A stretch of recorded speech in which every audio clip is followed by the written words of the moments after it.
Sábado aqui de manhã, deixando um pouquinho os nossos afazeres em casa, a gente já pode se sentir vitorioso. É o que eu sempre digo para todos que praticam essa abnegação. Deixar um pouquinho aquelas coisas que mais nos motivam e vou para um outro lado cuidar da gente. E aqui é que é o nosso, onde a gente começa a ter direcionamento. É onde a espiritualidade nos ajuda, nos dá a oportunidade de ter mais conhecimento. Substituir o Alexandre não é fácil, né? Quem conhece o Alexandre aqui sabe como ele é, né? Ele é todo marmotiva. Foi um grande mestre meu. Estudamos juntos e sempre quando ele não pode, ele coloca o Altran. Mas sempre me avisa com 30 segundos de antecedência. Se vira, meu querido. Ele tem que se virar, né? Bom dia mais uma vez para vocês. Quando eu liguei para a Nelma, eu perguntei, né? Falei, Nelma, o que você quer que a gente fale? Ah, Altran, aqui pode ir.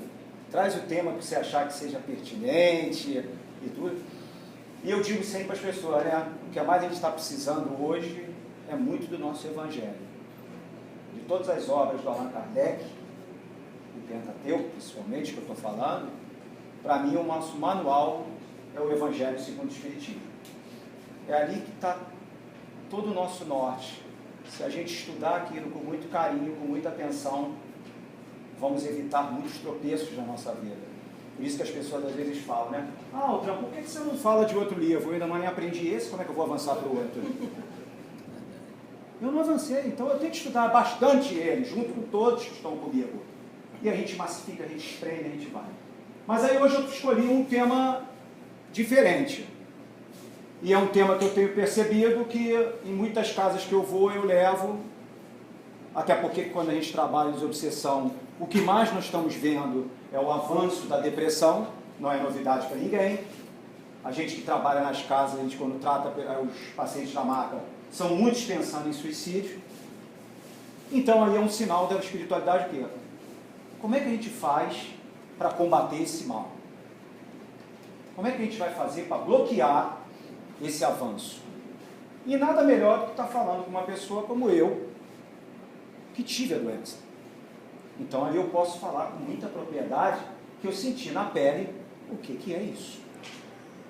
Então uma breve história, eu tive minha depressão, eu vou resumir bem, porque senão eu não posso falar da minha vida, eu tenho que falar da doença, mas no tratamento todo, tudo isso foi resumido baseado na separação dos meus pais, que foi lá de trás, quando eu tinha 11 anos de idade, que teve esse gatilho. E é uma doença silenciosa. Ela vai apresentando sintomas que nós vamos ver, mas esse foi o gatilho que me fez eu ir para o fundo do poço. Eu mergulhei. Mas mal eu sabia que a espiritualidade me deu um grande presente. Foi uma oportunidade de eu mudar. A depressão, nada mais, nada menos, diz para você o seguinte: para que você está no caminho errado. Acerte. Agradeça por ter tido esse mal, porque a partir de agora a tua vida vai mudar. E minha vida mudou totalmente. Eu vou dizer para vocês por quê. Porque eu estou em casa espírita desde os meus 25 anos de idade. Mas eu era um passageiro. O que é o passageiro? Vai lá, tem aquela sessão da reunião pública, né? Eu sentava lá atrás, na cozinha, que eu costumo dizer, aí ficava, dava aquele soninho, que tinha aquelas palestras que dá aquele sono, né? Aquela música ao fundo, dormia, tomava um passo e ia embora. Ia embora. Mas foi pouco. E que quando veio a doença, aí eu saí de passageiro para tripulante.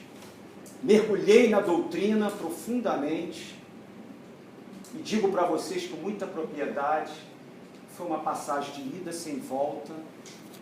Eu amo, faço qualquer coisa por estar aqui, porque o maior beneficiado, quando a gente presta um trabalho, não são vocês, sou eu que estou tendo a oportunidade de estar cada vez melhor.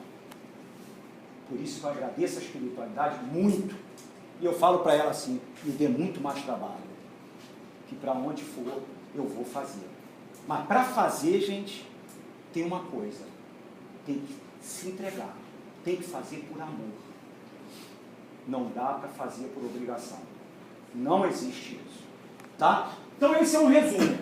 E para começar, eu sempre digo, para essa doença, o caminho é duro, mas a vitória ela é certa. Ou seja, a gente não deve se entregar. Tem a doença, seja ela qual for, encare ela de frente. Encare ela de frente. E dessa forma nós vamos conseguir vencer.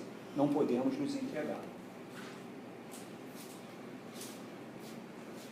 E o nosso grande irmão Chico Xavier diz, ó, não desanimes, persiste mais um tanto, não cultives o pessimismo, centralize no bem a fazer, esquece a sugestão do medo destrutivo, segue adiante, mesmo varando a soma dos próprios erros. Avança ainda, que seja por entre lágrimas, e assim vencerás. Uma das situações da depressão é a culpa. Podem acreditar. Uma das. Que quando a gente se sente muito culpado, principalmente dos erros que a gente cometeu com os outros, e principalmente com a gente mesmo, a gente está chamando a depressão para perto da gente. Está trazendo ela sem você sentir. Por isso é que Chico Xavier diz, ó, a sombra dos próprios erros. Não para não. Retrovisor só é do carro. Você tem que olhar para frente e você só utiliza o retrovisor para olhar para trás se vem algum carro, alguma coisa assim. Mas na vida, só olhe para frente. Ninguém vai poder falar para mim aqui que consegue mexer no passado e adivinhar o futuro. O viver é o agora. Então nós estamos tendo uma oportunidade de mudar agora. Enterra o passado. O que o Altran está dizendo? O que nós fizemos, passou. Pratique o auto-perdão. Se a gente não fizer isso, vamos ficar mergulhados no escuro.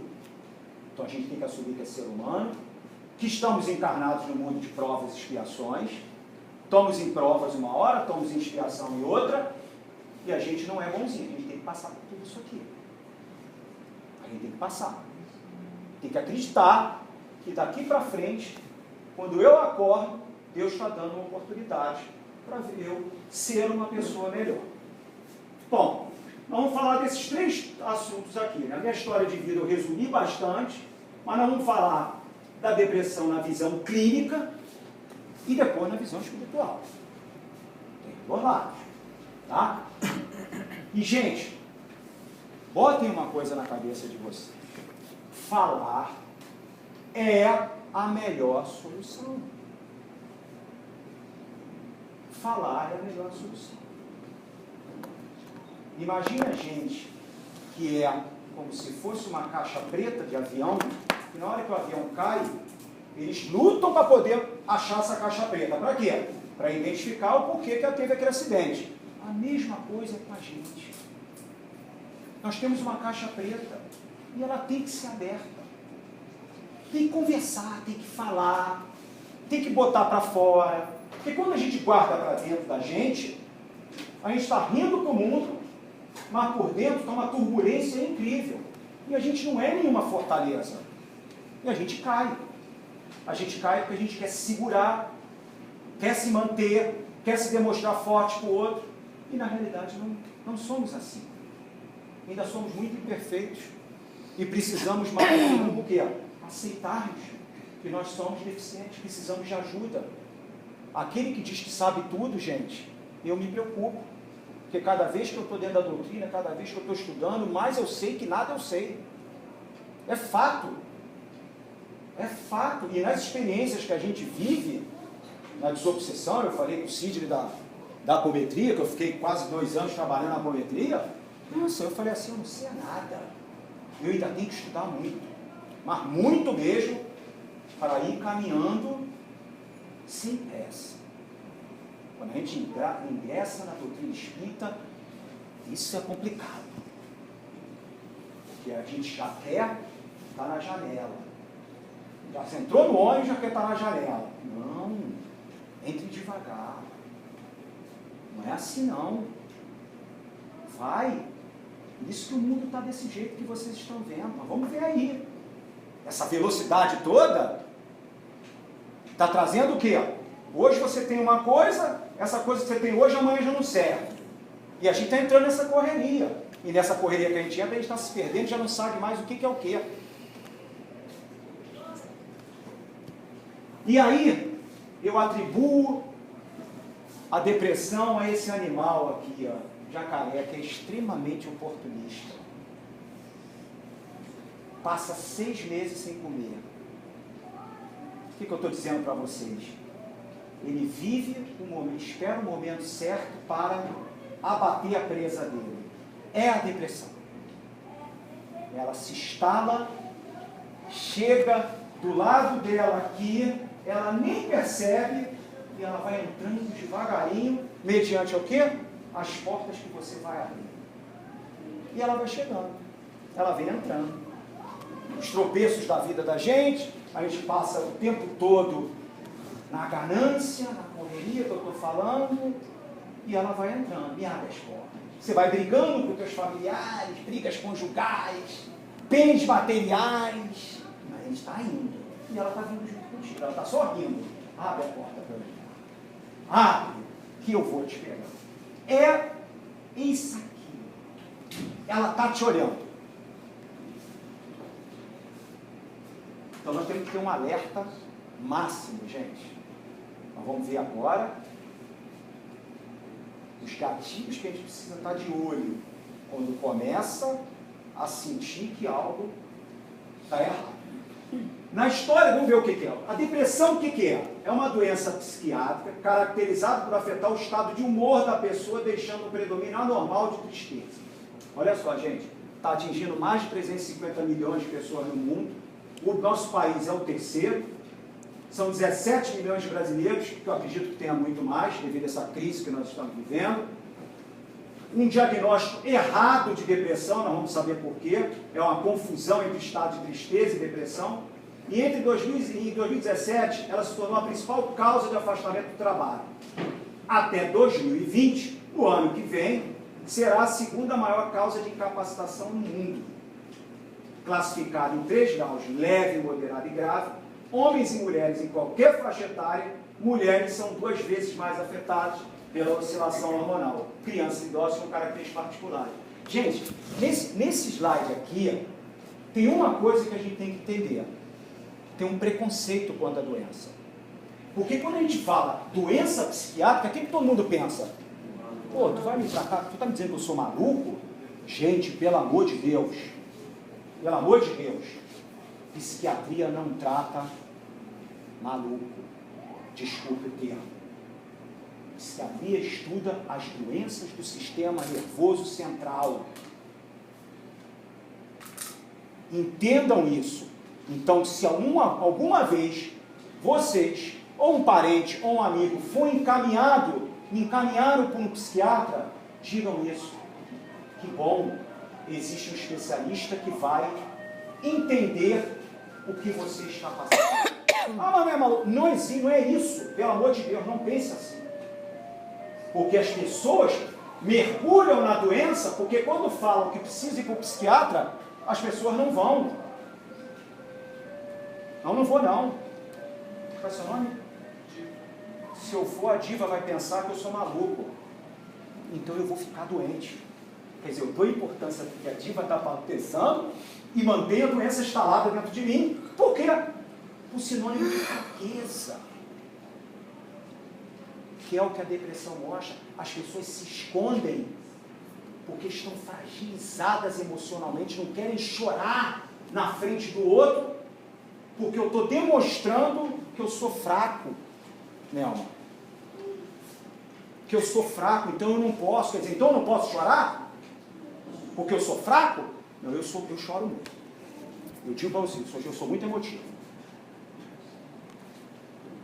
E aí, a gente tem essa diferença entre tristeza e depressão, que poucos falam, que hoje a gente escuta tudo. Ah, eu estou com depressão. Espera aí. Não traz essa palavra para dentro não, porque você não sabe nem o que é. Porque eu me procuro me manter alegre o tempo inteiro. Embora, em alguns momentos, a tristeza chega. E tem um capítulo do Evangelho que mostra por que a tristeza às vezes chega. É porque teu espírito, em algum momento, está querendo sair dessa prisão e quer voltar para a sua pátria. Não, meu filho, vai não, fica aí, que ainda tem muita coisa para pagar ainda, tu é muito devedor. Mas muito. Então, gente, a tristeza sempre tem motivo. A pessoa sabe por que está triste. A pessoa triste pode ter sintomas no corpo, sentir um aperto no peito, ter taquicardia, chorar. Quem está triste costuma ter pensamentos repetitivos sobre a razão da tristeza. Vamos dar um exemplo. Discutiu com o teu marido, com a tua esposa, e teve aquela confusão, fica alegre. Se alguém ficar alegre, alguém me avisa, porque eu não consigo não. Eu fico triste. Então isso é a tristeza. Momentâneo. Ali. Quando você passa para cá, ela passou a ser profunda e sem conteúdo. Mesmo se algo maravilhoso acontecer, como ganhar na loteria ou passar no vestibular, a pessoa continua triste.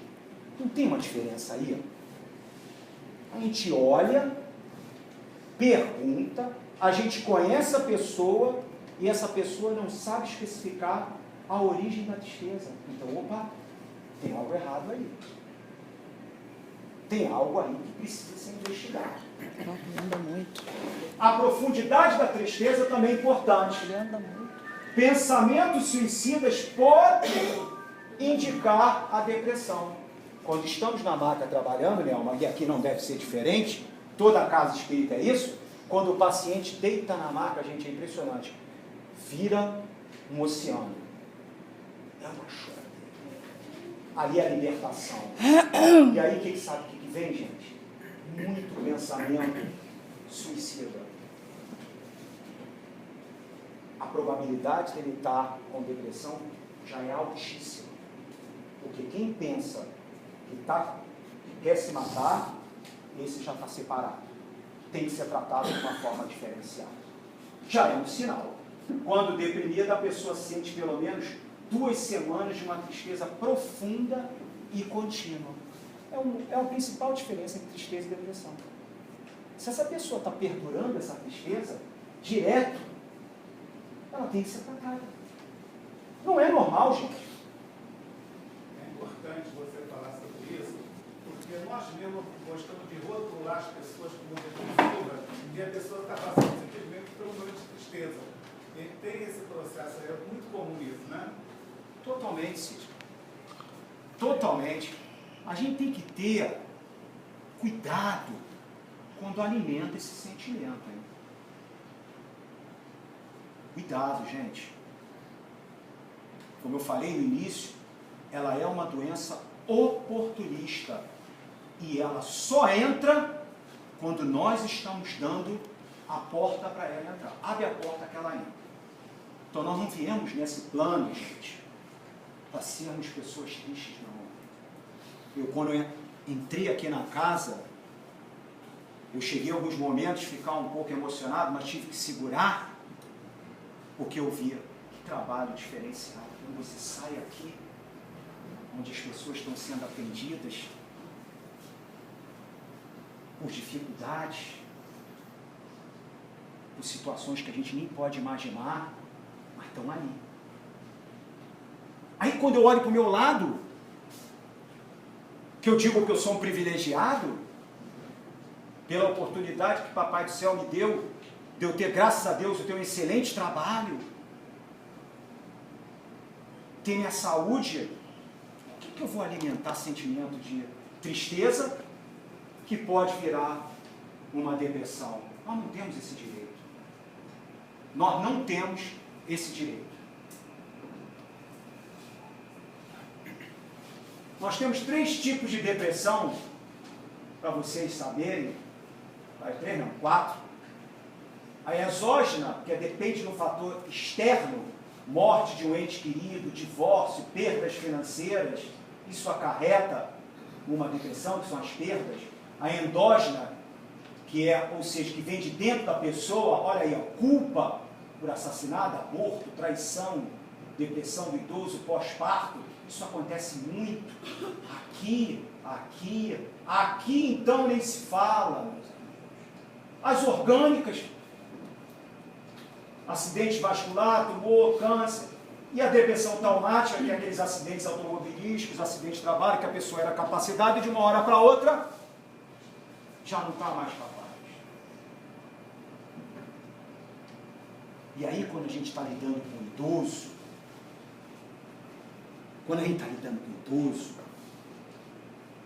a depressão do idoso é porque, ao longo da vida, não me preparei para chegar a essa idade.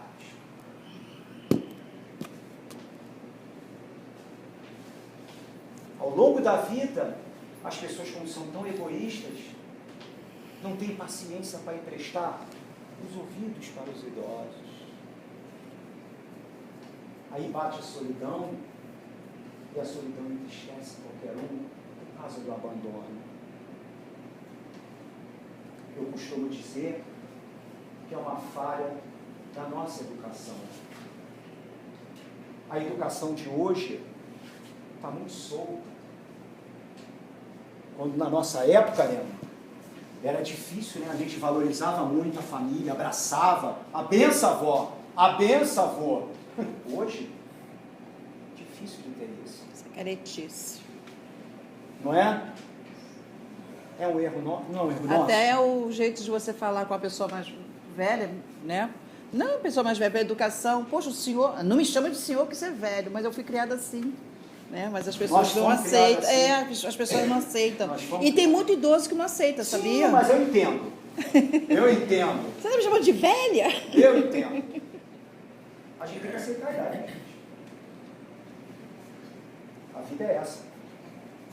Está entendendo por que eu falo que a gente traz a doença para a gente? A gente não se aceita. Vou fazer 50 anos mês que vem. Vai ter bolo? Aí é uma expectativa muito grande. Mas eu não tenho mais 20. Eu não tenho a idade. É sua filha? Qual o nome dela? Eu não tenho mais a idade da Helena, Nelma. Que beleza, hein? Eu não tenho mais. Eu tenho que aceitar. Eu não vou na velocidade da Helena. Idades como a Helena hoje pegam o computador. Eu tenho uma assistente que ela pega o computador, quando eu quero, ela faz que se vire, que tudo para. Eu falei, mas como é que consegue? E eu com 50 anos olho para ela que tem 26, eu fico assim, eu estou limitado demais, tempo todo. Mas eu fico rindo porque agradeço por ela estar ao meu lado. É o momento dela, o meu já está chegando ao fim. A vida é de ciclos, princípio, meio e fim. Se a gente não aceita isso, a gente não é assim. Mas eu encontrei um caminho. Parar de trabalhar com 55 anos, faltam 5, e entrar de vez, full time, na nossa doutrina espírita. Então eu vou continuar trabalhando, mas não mais vinculado ao lado profissional. Porque eu estabeleci isso dentro de mim. Eu preparei para isso, para chegar a esse momento. É o que todos têm que fazer. Fases de transição. Não quero ficar dentro de casa, acordando, olhando para o teto me olha, aí a depressão chega. Ela vai chegar. Porque a depressão é o ócio, é o vazio também.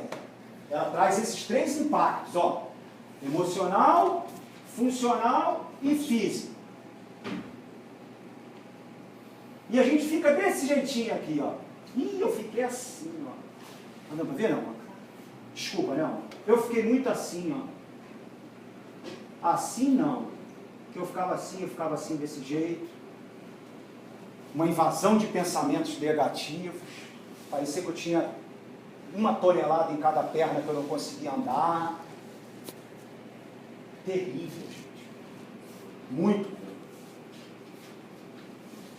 E a gente tem que pensar no seguinte, aí vamos voltar. O que eu falei? Está doente? Procura isso, gente. Procura o médico. Que muitos vão achando que a casa espírita, joga na conta da espiritualidade, né? Tudo joga na conta da espiritualidade. Estou cheio de irmãozinho do meu lado. Isso é obsessor. Está cheio. Vamos ver um aí. Vocês vão rir bastante, já devem ter visto. Mas, gente, tem um capítulo no Evangelho que fala da ciência aliada com a religião.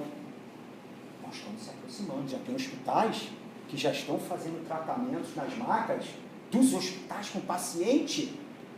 Nossa doutrina, olha que bonito. Está chegando. Falta muito, mas está chegando.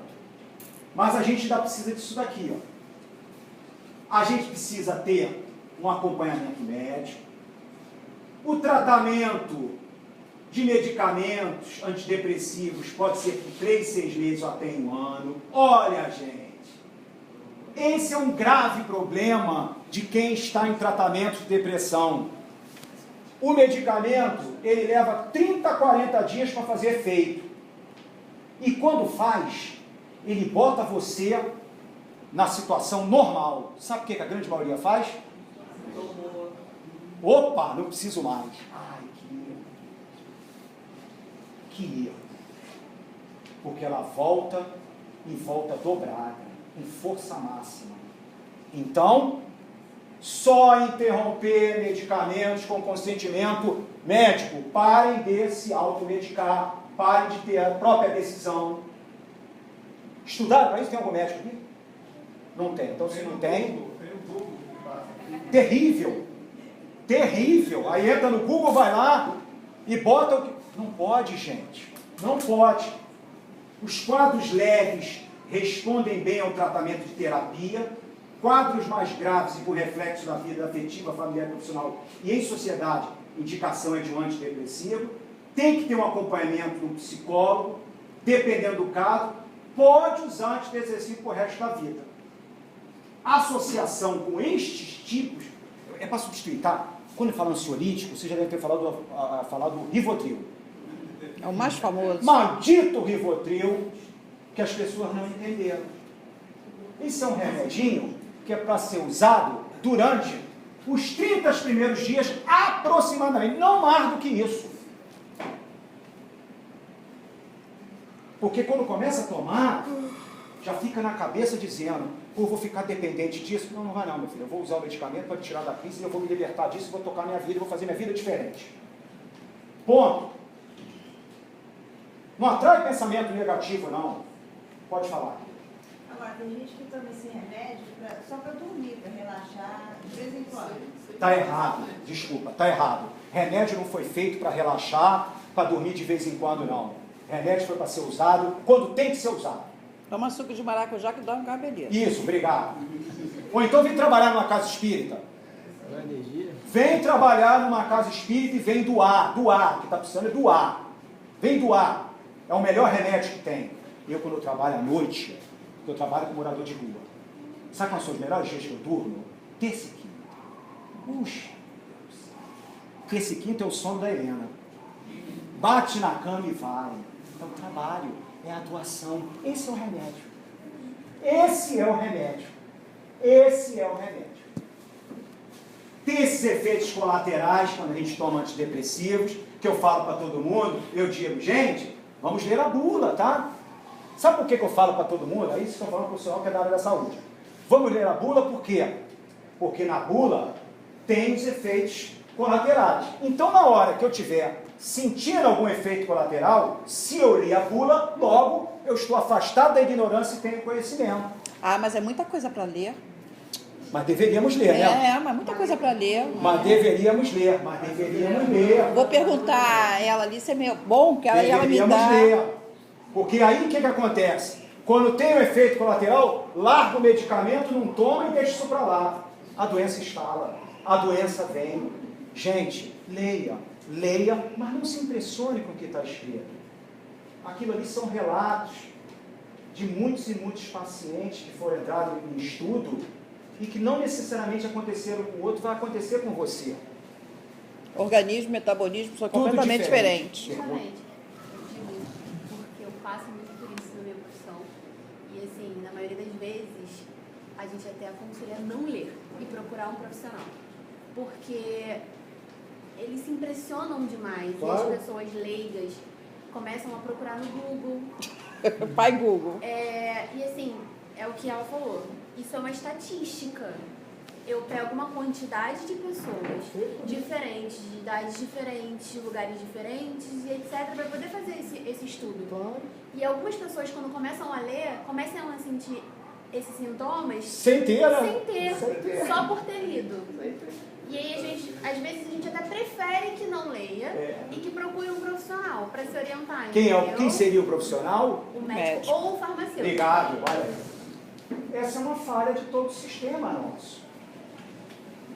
O profissional da área da saúde, ele deveria ter a obrigação de orientar o paciente nesse aspecto. Aí entra outro problema. Aí... Os médicos Não tem. A gente não discute isso, mas pra gente, qual o papel? Pra gente, qual é o papel? Eu deixo. Não se impressionem com o que estão lendo. Não se impressionem. Porque quando a gente se impressiona, gente, a mente tem um poder gigantesco. E não é a mente que controla a gente, é a gente que controla ela. É a gente que controla a nossa mente, não é ela que pode nos controlar. Quando o paciente tem esquizofrenia e depressão, eu tenho esquizofrenia, mas depressão está meio que desaparecendo na minha vida. Rapaz, dois casos diferentes. Eu não posso te responder essa pergunta. Quando eu falei que eu trabalho na área da saúde, eu sou profissional da indústria farmacêutica. Eu não posso descrever, eu conheço uma doença e conheço outra, mas não conheço a ligação das duas. Teu nome é? Anderson. Entendeu, Anderson? Eu não posso te dizer. Qualquer coisa que eu vou falar para você agora, existe um risco. Não posso te dizer isso, a associação dos dois. Você tem uma, mas você não tem outra. São duas doenças diferentes. São duas doenças diferentes, tá? Entenda só isso. Uma não tem nada a ver com a outra. É só isso que você precisa ter na tua mente. Uma é uma coisa, a outra é outra. Não tem ligação nenhuma uma com a outra. Temos uma ligação espiritual diferente. Aí é outra coisa. Aí nós vamos tratar diferente. Mas na parte clínica, separa. Tá? E aí, gente, o mercado sempre trabalha com oportunidades, né? Mercado farmacêutico, que é o meu, trabalha em cima da necessidade nossa. Que beleza. Que beleza, né? A gente alimenta o mercado pela nossa indisciplina. Pela nossa indisciplina. Hoje, os medicamentos mais vendidos se chama Rivotril, é um deles. Olha lá, campeão de vendas. Que pena. Eu queria que fosse uma Novalgina, um Dorflex, que também é consumido demais, mas esse seria melhor, né? Enquanto esse estiver na cabeceira da pista, esse aqui é o sinal que nós estamos totalmente errados. Está tudo errado. Está tudo errado. A indústria acordou e nós da doutrina espírita, o que nós estamos fazendo para combater? Eu agora vou entrar em outros assuntos, né? A gente vai avançando. Steve Jobs. Tudo junto. Quando esse homem veio ao planeta, encarnado, eu li a biografia dele, teve depressão, se envolveu com drogas, abandonado pelos pais, mas mudou o mundo por completo. Mudou o mundo por completo. Ele trouxe isso aí, ó, que é hoje um outro mal. Um mal que infelizmente não está sendo usado para o bem. A tecnologia, ela é fantástica. Porém, do jeito que estamos hoje, as nossas crianças, os nossos adolescentes e os adultos não estão sabendo usar como deveríamos usar. É comum a gente ir em restaurantes hoje e ver pai, mãe, filho conectado. Eles não se falam mais. Eles não se olham como eu estou te olhando agora. Está todo mundo mergulhado no mundo virtual. O mundo virtual traz isolamento, que vem a depressão por trás. Ninguém sabia disso, né? Aí, quando a gente está na rede social, a gente pega o telefone e posta uma foto. Aí, mas qual é a expectativa? De quantas pessoas vão me ver e quantas vão curtir. E aí, se não curte, eu sou rejeitado. Você pesquisa, gente.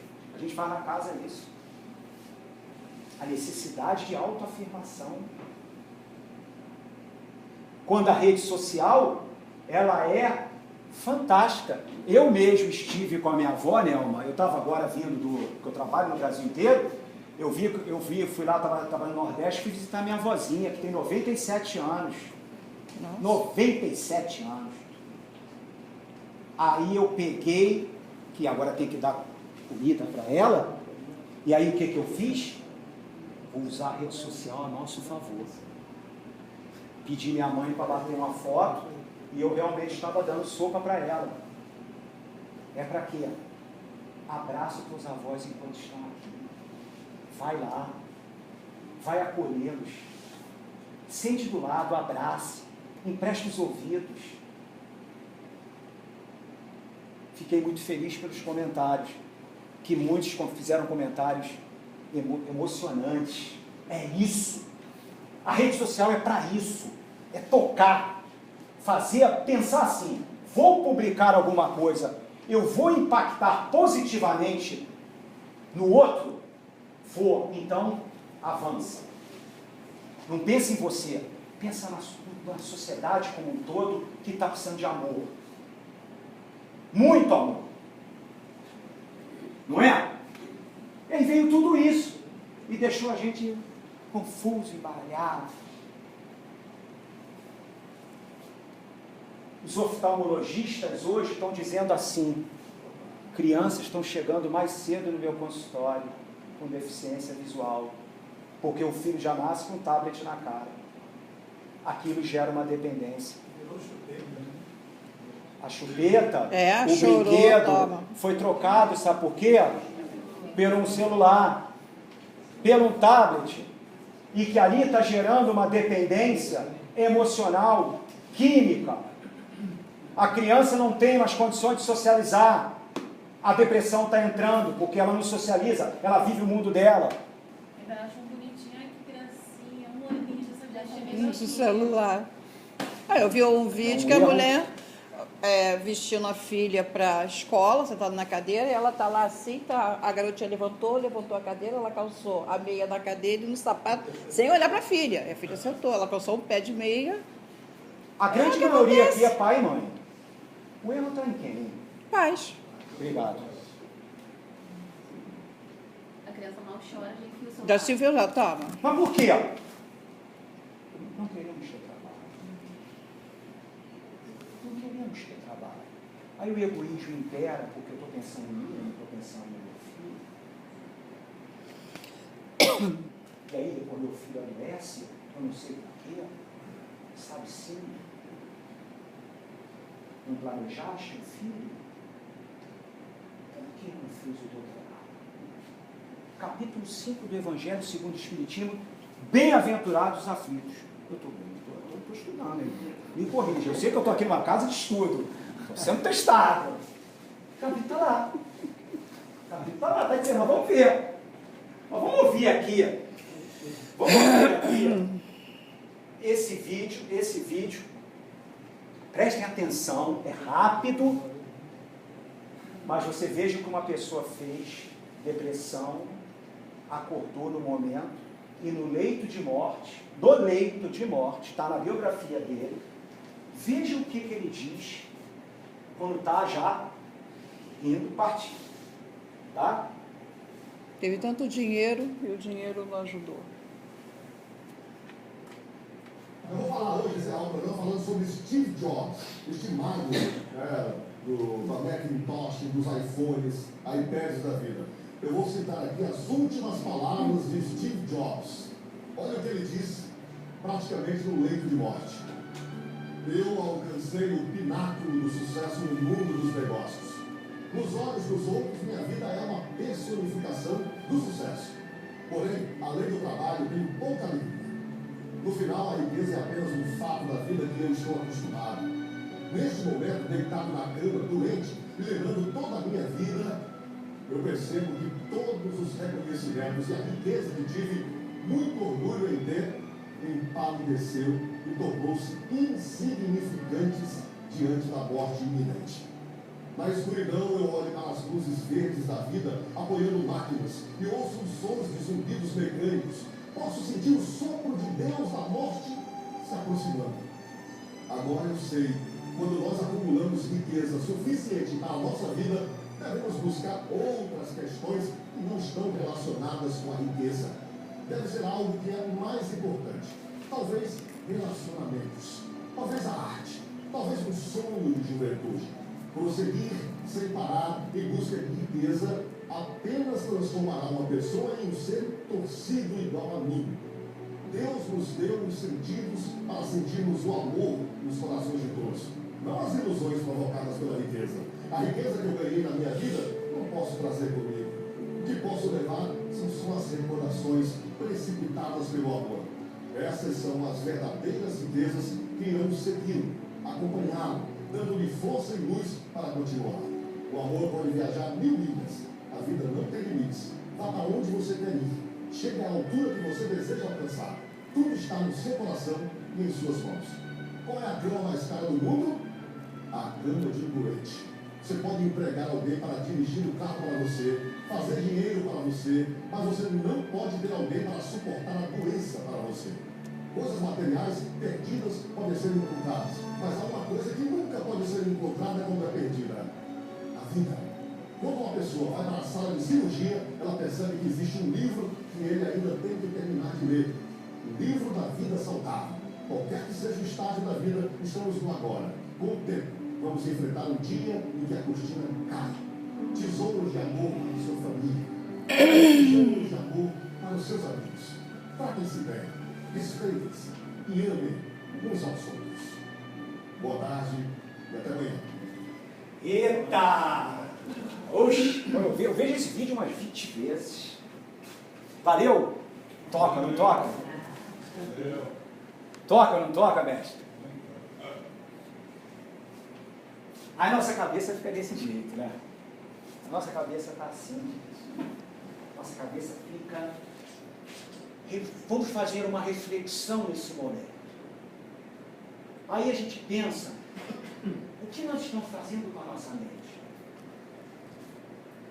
Estamos deixando ela nos governar, ou a gente tem que governar a nossa mente? Desejos. Estamos limitando os nossos desejos de saúde? Estamos limitando? Estamos sabendo exatamente o que é necessário termos nas nossas vidas para controlarmos a nossa ansiedade material? Atitudes. Estamos renovando constantemente, porque aquilo que eu fiz antes não dá mais certo, então eu preciso modificá-las. Tem que sair da zona de conforto e caminhar para o outro lado, porque o ser humano não foi feito para ficar na zona de conforto. A gente começa a ficar igual um siri na lata, é porque já estão sendo provocados aqui. Se mexe, porque aqui já deu. Os nossos pensamentos, que quando acordamos todos os dias, o que a gente está alimentando para a gente, meu? A gente faz as nossas escolhas. Eu é que digo o que eu penso. Eu que vou fazer a reflexão daquilo que eu alimento. E é o que vai me dizer exatamente que caminho eu vou seguir. Pensamentos positivos, coisa boa. Pensamentos negativos, coisa ruim. Então eu escolho, eu tenho essa capacidade de escolher. A ambição, o nosso mundo está ruim desse jeito, porque o ser humano não entendeu o propósito. A ganância, ela é gigante. A ambição é impressionante. Vinha eu vindo do Recreio para cá, passei nas casas lotéricas, Nelma. Filas quilométricas. Porque estão querendo ganhar na Mega Sena. Que barato. Não sou contra não, tá? Mas não sabe que está lá do outro lado te esperando, que você está achando que aquela montoeira de dinheiro vai resolver os problemas da tua vida, quando o problema da tua vida está dentro de você. Tem muita gente morando em castelo e está infeliz. E aí o dinheiro é a salvação? Ajuda muito. E a tão famosa reforma íntima, que tem cursos, tem livros, tem, mas a gente ainda não aprendeu. Então é sinal, Nelma, que tem que ter. Nelma estava falando para mim aqui, eu tenho que ser dura, eu tenho que marcar. Nossa, mas ela é mas tem que ser. Sabenta. Sabe por que tem que ser?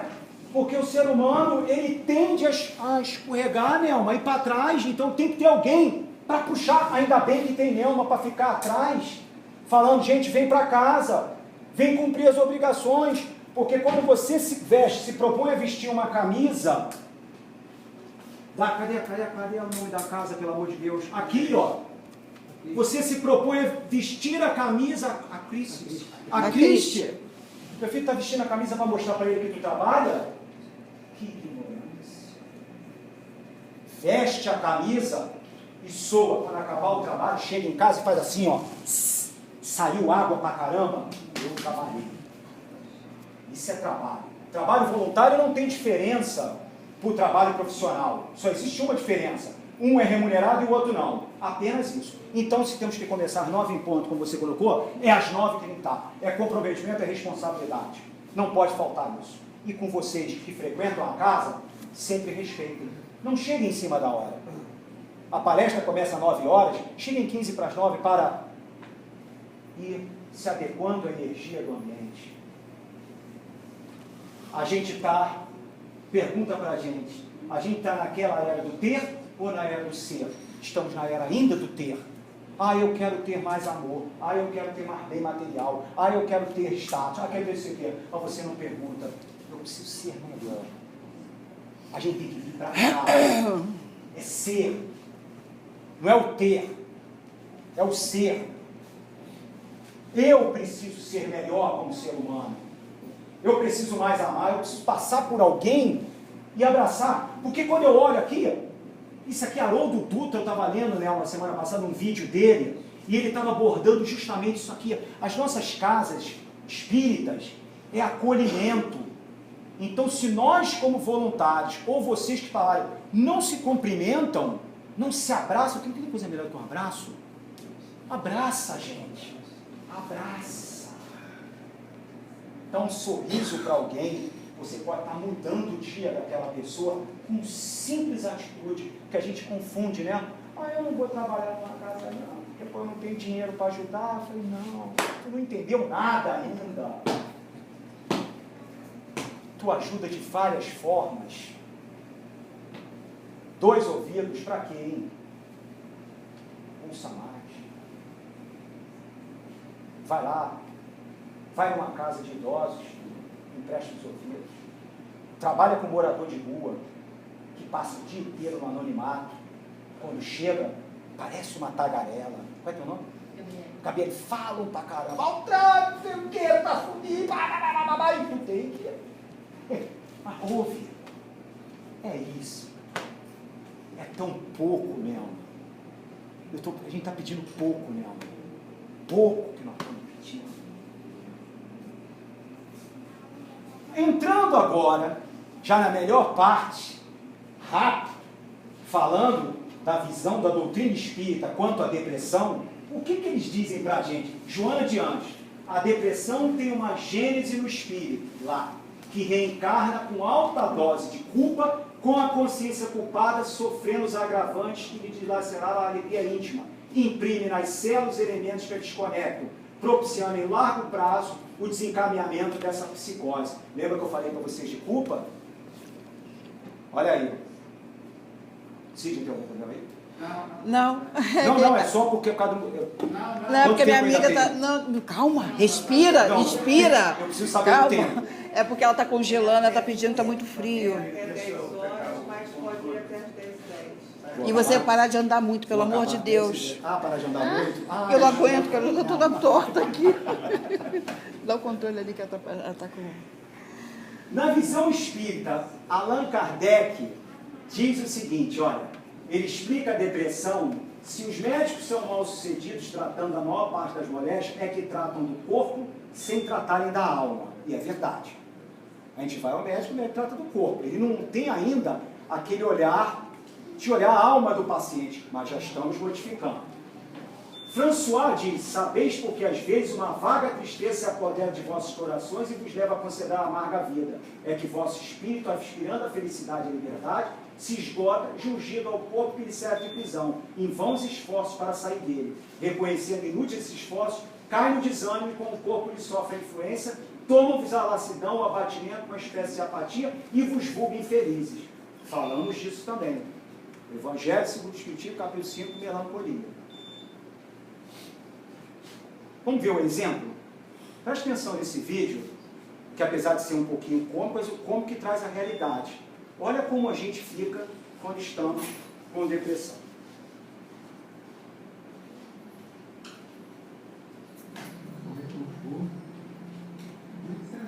Está baixo? Não, melhorou.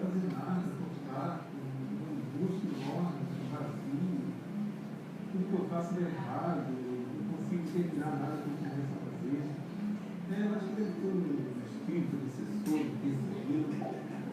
Eu já vi. Outra pessoa. Não, eu só vim aqui bater um papo. Tá errado. Mas, cara, eu fico você perseguir é uma outra história. Eu te matei no outra vida ou alguma coisa assim? Não, matou, estudo família de forma de sua causa. Você é um pouco mamãozinho disso. Ah, diretor mental, por favor, eu não aguento mais. Então aí que tá. Eu não consigo te aguentar. Quando eu penso em te aguentar, você já se preenche sozinho. Eu estou olhando, porque você é mestre de se dar mal sozinho, sem fazer nada. Então para de colocar tudo em cima de mim, de tudo que é errado que acontece. Ok? Deixa em paz, larga. Quem é o obsessor aqui? Quem está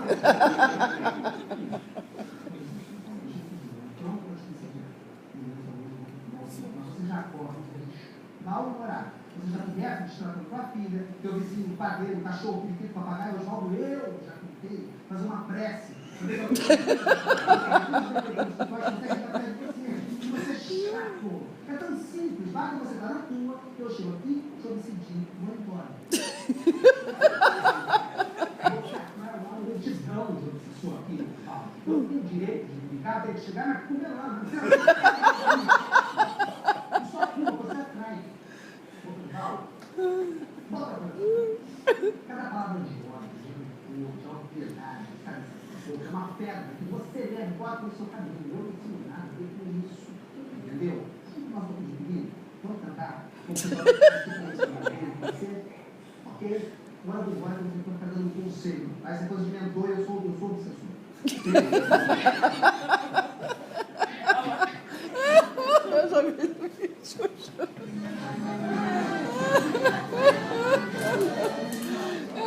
Adoro é assim, não é assim? É assim, não é assim? É da forma como ela é assim. Você viu o que o obsessor diz? Você já acorda mal-humorado, palavra de ódio, de mágoa, de rancor, de tudo. O que você atrai para você? Irmãozinhos de baixa felicidade. Se acoplam na gente, se alimentando daqueles pensamentos negativos, fazendo com que você fique cada vez mais para baixo. É isso. E no capítulo 5, quando eu falei para vocês como é importante o Evangelho, e que diz, ó, quantos homens caem por sua própria culpa, quantos são vítimas da sua imprevidência, do seu orgulho e de sua ambição, quantos se arruinam por falta de ordem e de perseverança pelo mau proceder, ou por não terem sabido limitar seus desejos. Quantas uniões desgraçadas, porque resultam de um cálculo de interesse ou de vaidade nas quais o coração não tomou parte alguma. Quantas discórdias e funestas disputas se teriam evitado com um pouco de moderação e menos suscetibilidade. Quantas doenças e enfermidades decorrem da intemperança e dos excessos do gênero, quantos pais são infelizes com seus filhos, porque não lhes combateram desde o princípio as más tendências. Capítulo 5 do Evangelho. O Evangelho, se eu não me engano, foi em 1870 e alguma coisa, né, Alma? Kardec já trazia isso. Quantos pais são infelizes? Olha hoje, gente, 2019, em 1870, Kardec já estava dizendo isso. Gente, para sair da depressão, aqui está o caminho. A medicina com a terapia. Quem é espírita tem a obrigação de fazer um evangelho em casa, culto no lar, caridade, servir sempre, estudar muito a nossa doutrina e fazer uma atividade física que representa, você libera a endorfina, o hormônio da felicidade para você se manter ativo o tempo inteiro, que traz para você toda a energia necessária para se libertar dessa doença. Aqui está para você encaminhar para aquele que está doente, diga isso para ele. Aí, gente, aqui é a nossa turma de trabalho. É os trabalhos que eu falei para vocês, que é feito com muito amor, com muito carinho. É onde eu me sinto, dentro de todos os trabalhos que eu faço na casa, mas esse para mim, não me tira desse não, né? Não me tira desse não, Fábio. Me tirar e trabalhar com morador de rua, eu já não posso ser mais espírita. Eu devo ter alguma dívida imensa. Que esse é o mais animado. A gente sai, a gente se diverte, a gente abraça, a gente deita. A quentinha é só uma ponte. O mais importante é o amor que nós estamos levando. É o amor que a gente deposita dentro da nossa atividade. Nosso grupo hoje são 31. E é uma briga, no bom sentido, que ninguém quer ficar fora do trabalho. E tu imagina botar todo mundo na rua, né? Mas vai todo mundo. A espiritualidade está dando jeito.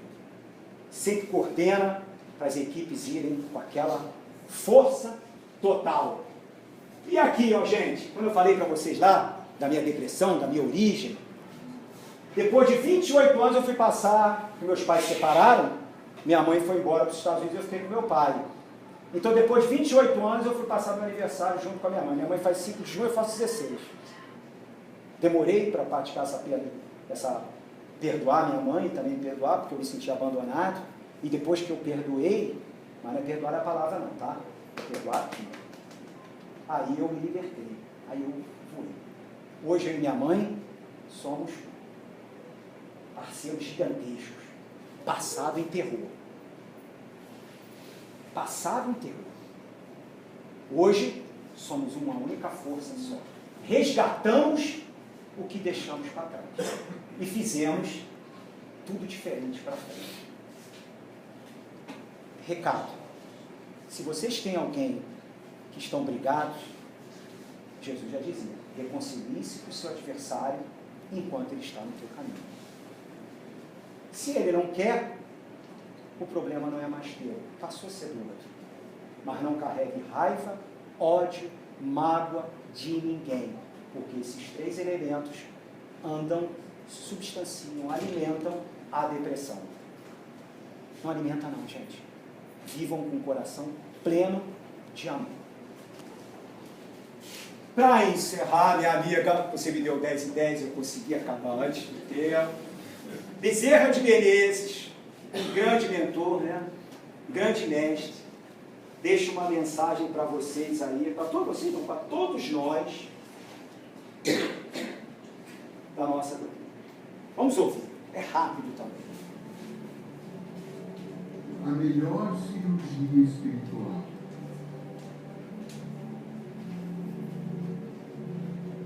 Os nossos melhores investimentos no campo da saúde devem se voltar para a elevação da nossa alma, através da elevação dos pensamentos e das virtudes.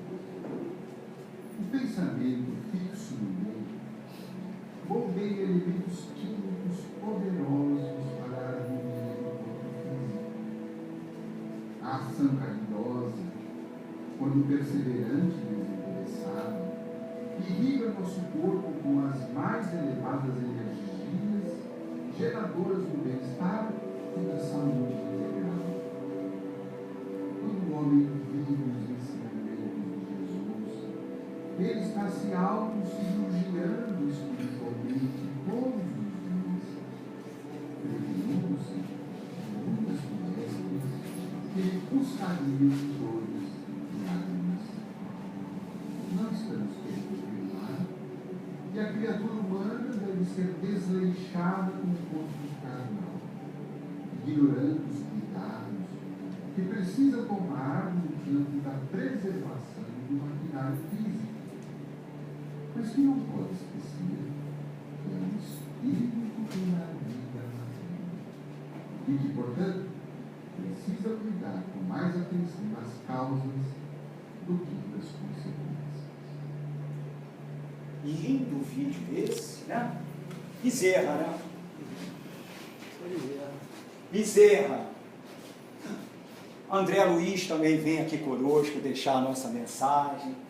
Reúne humildade, serviço, simplicidade, perdão, estudo, caridade, bondade e tolerância no esforço de cada dia, e com semelhante fragmento de amor e luz levantarás o tempo divino de todas as suas mais belas aspirações diante da eternidade. Finalizando, esse é o último slide. Vejam, isso é de todas as casas espíritas. Em dia de cura, é uma fila gigantesca para poder buscar a cura, seja lá qual for, de qual moléstia que a pessoa esteja vivendo. O remédio está aqui, gente. O remédio está aqui, ó. A gente precisa aceitar que é estudando que a gente vai conseguir entender por que nós estamos aqui encarnados. Por que eu estou nesse seio familiar? Por que eu estou passando por essa determinada prova? A gente vai nos libertar, vai nos ajudar, vai nos tirar do ócio, do ostracismo. Depende de cada um de vocês. Botem isso na cabeça. Egoísmo e orgulho são elementos nocivos. Se a gente não cuidar do nosso maior bem, que o nosso mestre nos deu, que foi o nosso corpo, viu ele falando? O Espírito usa o corpo para transitar. A gente precisa cuidar do nosso corpo. A gente precisa dominar a nossa mente para que possamos, diante de qualquer dificuldade que a vida vá nos proporcionar, porque nós vamos ter dificuldade, sim, porque estamos encarnados no mundo de provas e expiações, não estamos em mundo de regeneração, não estamos em mundo celestial e mundo feliz, nós estamos ainda aqui, é porque a gente tem que aprender ainda. Quando partirmos, precisamos ter a sensação que a mochila está um pouquinho mais leve. Então faça agora, hoje, a mudança que vocês precisam fazer. Obrigado pela oportunidade, de coração, feliz por estar aqui com vocês. Tentei dar o melhor, que é assim que eu acho que tem que ser. E esse Sidney, Nelma, eu não gravei com todo mundo, você me perdoa. Beth, desculpa. Mas você vai trazer bolo pra gente no mês que vem, né? Convidado eu venho. Desculpa ter mexido tanto, mas eu sou assim. Mas por que eu mexo tanto? Porque eu não gosto de ver ninguém dormindo. Tem que estar todo mundo ligado. Quando a gente vem para uma casa espírita, não é para dormir. Se ligue. O conhecimento é nosso. Não vai chorar não, né? Não, não vou. Obrigado.